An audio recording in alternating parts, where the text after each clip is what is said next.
will have changed the lives of 800 million people. 800 million people. Think about it. Over twice the population of the United States. Go one more generation, and you can change the entire population of the world, 8 billion people. If you think it's hard to change the lives of 10 people, change their lives forever, you're wrong. I saw it happen every day in Iraq and Afghanistan. A young Army officer makes a decision to go left instead of right down a road in Baghdad, and the 10 soldiers with him are saved from a close-in ambush. In Kandahar province, Afghanistan, a non-commissioned officer from the female engagement team senses that something isn't right and directs the infantry platoon away from a 500-pound IED, saving the lives of a dozen soldiers.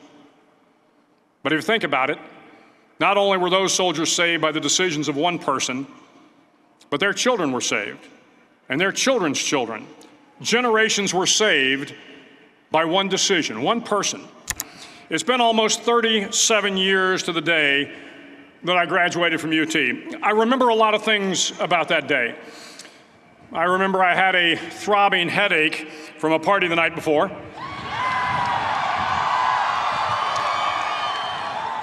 I remember I had a serious girlfriend, who I later married.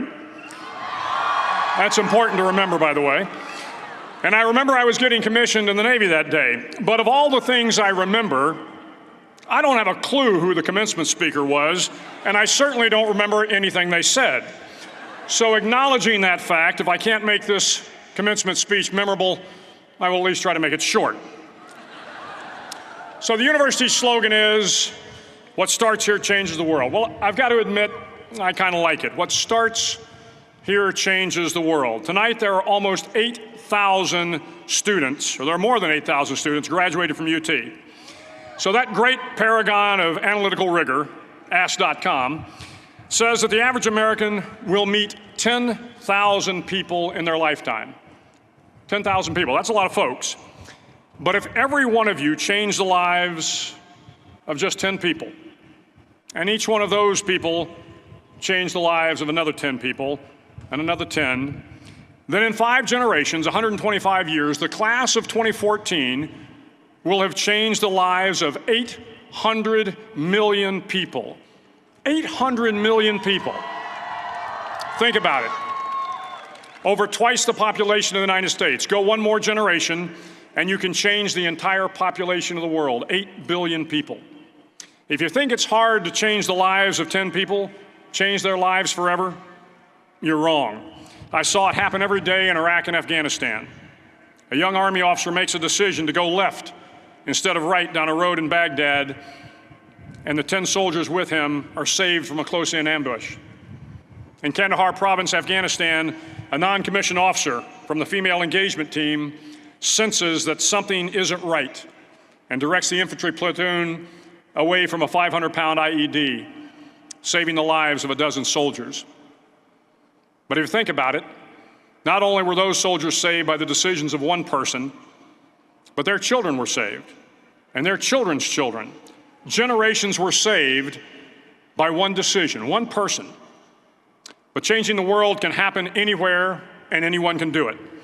So what starts here can indeed change the world. But the question is, what will the world look like after you change it?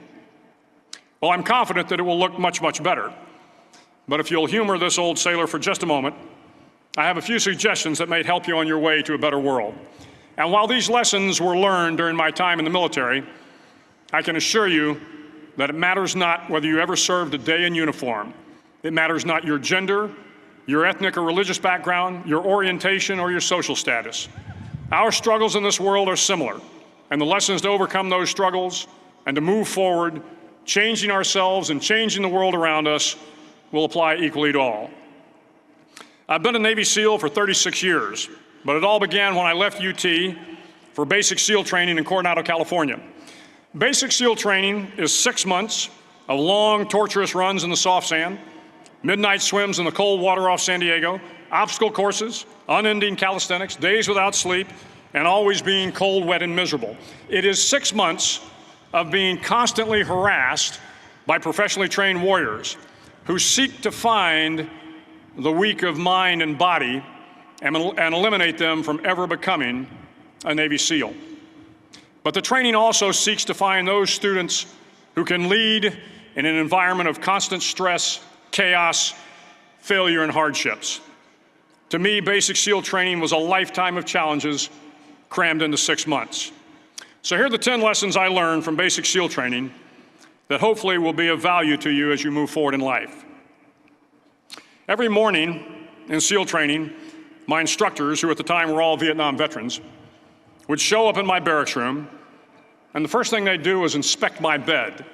If you did it right, the corners would be square, the covers would be pulled tight, the pillow centered just under the headboard, and the extra blanket folded neatly at the foot of the rack. It was a simple task, mundane at best, but every morning we were required to make our bed to perfection. It seemed a little ridiculous at the time, particularly in light of the fact that we were aspiring to be real warriors, tough, battle-hardened SEALs. But the wisdom of this simple act has been proven to me many times over. If you make your bed every morning, you will have accomplished the first task of the day. It will give you a small sense of pride, and it will encourage you to do another task, and another, and another. And by the end of the day, that one task completed will have turned into many tasks completed. Making your bed will also reinforce the fact that the little things in life matter. If you can't do the little things right, you'll never be able to do the big things right. And if by chance you have a miserable day, you will come home to a bed that is made, that you made. And a made bed gives you encouragement that tomorrow will be better. So if you want to change the world, start off by making your bed.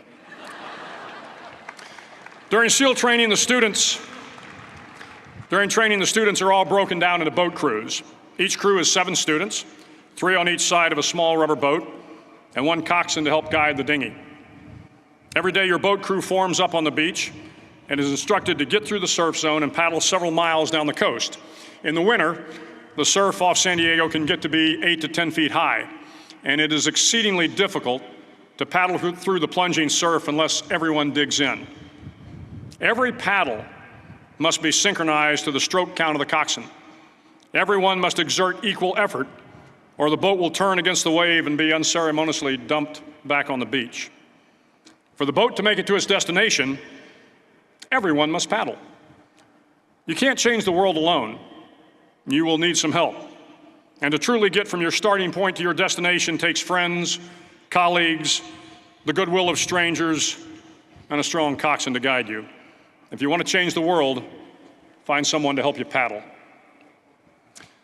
Over a few weeks of difficult training, my SEAL class, which started with 150 men, was down to just 42. There were now 6 boat crews of 7 men each. I was in the boat with the tall guys, but the best boat crew we had was made up of the little guys, the Munchkin crew, we called them. No one was over 5'5". The Munchkin boat crew had 1 American Indian, 1 African American, 1 Polish American, 1 Greek American, 1 Italian American, and 2 tough kids from the Midwest. They out-paddled, outran, and outswam all the other boat crews. The big men in the other boat crews would always make good-natured fun of the tiny little flippers the Munchkins put on their tiny little feet prior to every swim. But somehow these little guys from every corner of the nation and the world always had the last laugh, swimming faster than everyone and reaching the shore long before the rest of us. SEAL training was a great equalizer. Nothing mattered but your will to succeed, not your color, not your ethnic background, not your education, not your social status. If you want to change the world, measure a person by the size of their heart, not by the size of their flippers. Several times a week, the instructors would line up the class and do a uniform inspection. It was exceptionally thorough. Your hat had to be perfectly starched, your uniform immaculately pressed, your belt buckle shiny and void of any smudges. But it seemed that no matter how much effort you put into starching your hat or pressing your uniform or polishing your belt buckle, it just wasn't good enough. The instructors would find something wrong. For failing the uniform inspection, the student had to run, fully clothed, into the surf zone, then wet from head to toe, roll around on the beach until every part of your body was covered with sand. The effect was known as a sugar cookie. You stayed in the uniform the rest of the day, cold, wet, and sandy. There were many a student who just couldn't accept the fact that all their efforts were in vain, that no matter how hard they tried to get the uniform right, it went unappreciated. Those students didn't make it through training. Those students didn't understand the purpose of the drill. You were never going to succeed.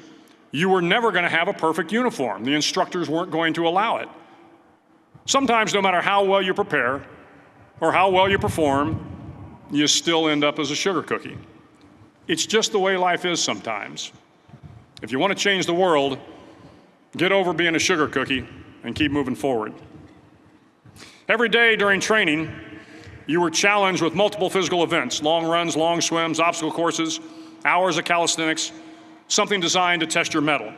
Every event had standards, times you had to meet. If you failed to meet those times, those standards, your name was posted on a list, and at the end of the day, those on the list were invited to a circus.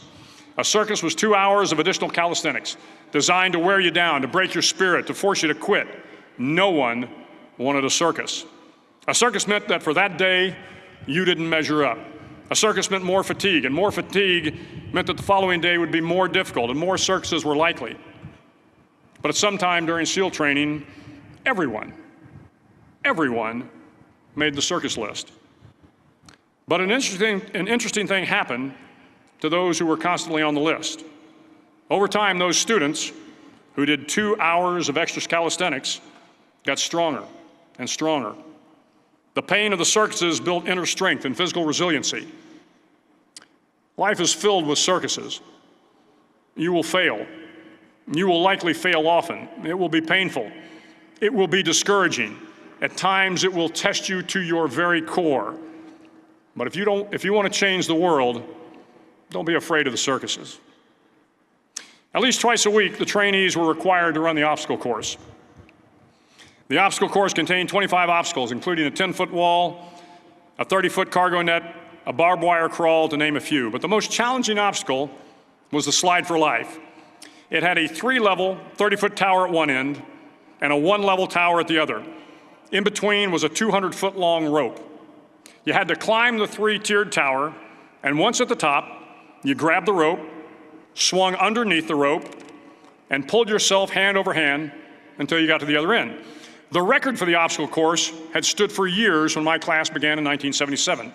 The record seemed unbeatable until one day a student decided to go down the slide for life head first.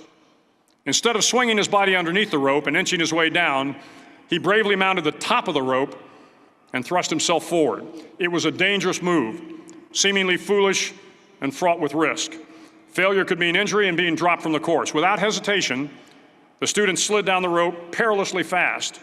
Instead of several minutes, it only took him half that time. And by the end of the course, he had broken the record. If you want to change the world, sometimes you have to slide down the obstacles head first. During the land warfare phase of training, the students are flown out to San Clemente Island, which lies off the coast of San Diego. The waters off San Clemente are a breeding ground for the great white sharks. To pass SEAL training, there are a series of long swims that must be completed. One is the night swim. Before the swim, the instructors joyfully brief the students on all the species of sharks that inhabit the waters off San Clemente. They assure you, however, that no student has ever been eaten by a shark, at least not that they can remember. But you are also taught that if a shark begins to circle your position, stand your ground. Do not swim away. Do not act afraid. And if the shark, hungry for a midnight snack, darts towards you, then summons up all your strength and punch him in the snout, and he will turn and swim away. There are a lot of sharks in the world. If you hope to complete the swim, you will have to deal with them. So if you want to change the world, don't back down from the sharks. As Navy SEALs, one of our jobs is to conduct underwater attacks against enemy shipping. We practice this technique extensively during training. The ship attack mission is where a pair of SEAL divers is dropped off outside an enemy harbor and then swims well over 2 miles underwater, using nothing but a depth gauge and a compass to get to the target. During the entire swim, even well below the surface, there is some light that comes through. It is comforting to know that there is open water above you. But as you approach the ship, which is tied to a pier, the light begins to fade. The steel structure of the ship blocks the moonlight. It blocks the surrounding street lamps. It blocks all ambient light. To be successful in your mission, you have to swim under the ship and find the keel, the center line, and the deepest part of the ship. This is your objective. But the keel is also the darkest part of the ship, where you cannot see your hand in front of your face, where the noise from the ship's machinery is deafening, and where it gets to be easily disoriented, and you can fail. Every SEAL knows that under the keel, at that darkest moment of the mission, is a time when you need to be calm, when you must be calm, when you must be composed, when all your tactical skills, your physical power, and your inner strength must be brought to bear. If you want to change the world, you must be your very best in the darkest moments. The 9th week of training is referred to as Hell Week. It is 6 days of no sleep, constant physical and mental harassment, and one special day at the Mud Flats. The Mud Flats are an area between San Diego and Tijuana where the water runs off and creates the Tijuana Sloughs, a swampy patch of terrain where the mud will engulf you.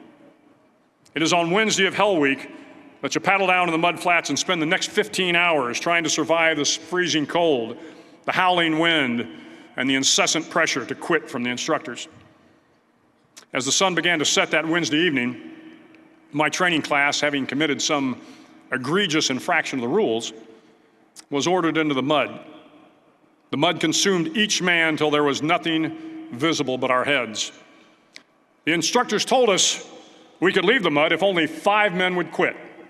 Only 5 men, just 5 men, and we could get out of the oppressive cold. Looking around the mud flat, it was apparent that some students were about to give up. It was still over 8 hours till the sun came up. 8 more hours of bone-chilling cold. The chattering teeth and the shivering moans of the trainees were so loud, it was hard to hear anything. And then one voice began to echo through the night. One voice raised in song. The song was terribly out of tune, but sung with great enthusiasm. One voice became 2, and 2 became 3, and before long, everyone in the class was singing. The instructors threatened us with more time in the mud if we kept up the singing, but the singing persisted. And somehow the mud seemed a little warmer, and the wind a little tamer, and the dawn not so far away. If I have learned anything in my time traveling the world, it is the power of hope. The power of one person, a Washington, a Lincoln, King, Mandela, and even a young girl from Pakistan, Malala. One person can change the world by giving people hope. So if you want to change the world, start singing when you're up to your neck in mud. Finally, in SEAL training, there's a bell. A brass bell that hangs in the center of the compound for all the students to see. All you have to do to quit is ring the bell. Ring the bell, and you no longer have to wake up at 5 o'clock. Ring the bell, and you no longer have to be in the freezing cold swims. Ring the bell, and you no longer have to do the runs, the obstacle course, the PT, and you no longer have to endure the hardships of training. All you have to do is ring the bell to get out. If you want to change the world, don't ever, ever ring the bell.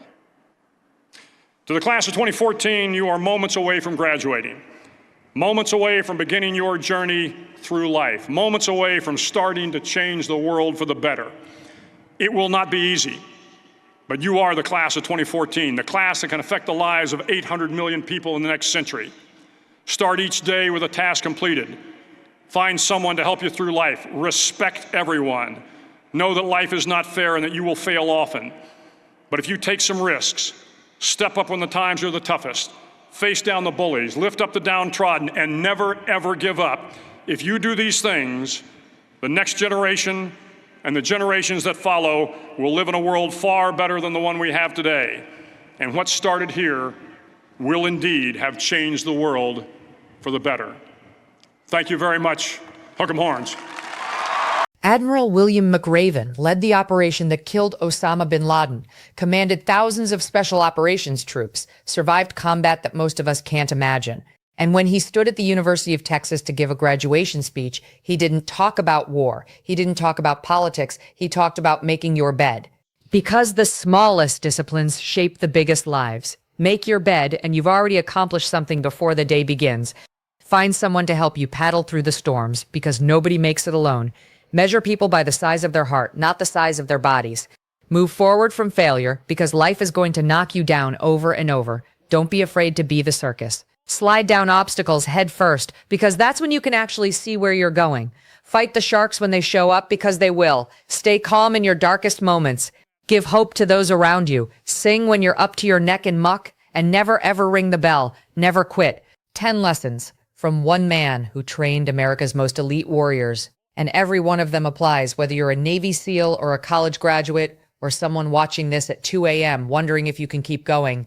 The world changes one person at a time. One act of courage. One choice to not quit when quitting would be easier.